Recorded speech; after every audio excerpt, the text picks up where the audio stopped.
The carnage of the First World War claimed nearly 10 million lives. At the start of the war, everybody expected a brief, heroic fight, but instead, a long, bloody struggle ensued. The belligerent armies suffered enormous losses. The war had serious economic consequences as well. The economies in the warring European countries were broken, and major financial damage had been caused.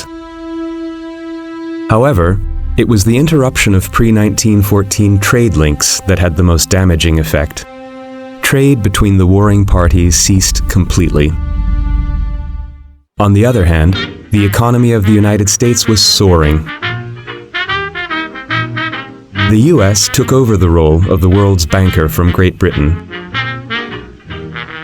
Apart from issuing loans, it also exported goods, mainly food, to Western Europe. During the war, hate propaganda incited feelings of hatred and resentment.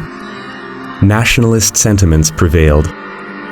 The public did not want justice, but the punishment of the so-called animals that had been defeated.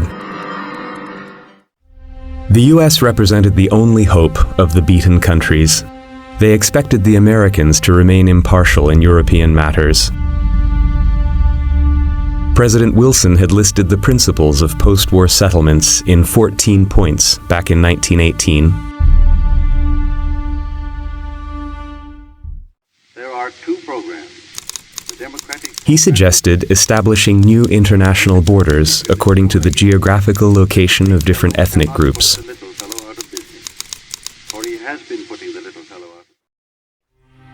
The populations of Russia and the defeated countries were exhausted most by the privation during the war, with its shortages of food and fuel. This led to dissatisfaction, protests, and, in places, rebellions and revolutions.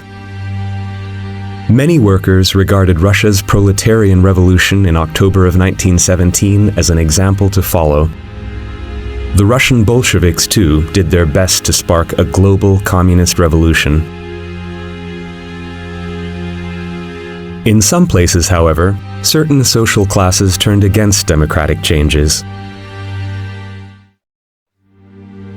Italy, for example, was among the war's victors, yet its territorial claims were not fully granted. Growing unemployment and the resulting riots of the poor added to the problems. These circumstances provided fertile ground for extremist and radical movements to emerge. One of the most significant of these was the extreme right-wing fascist movement, which came to power under the leadership of Benito Mussolini in 1922.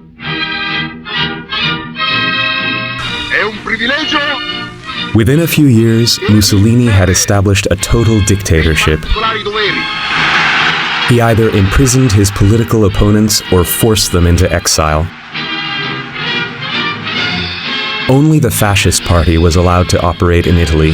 Even trade unions fell under their control.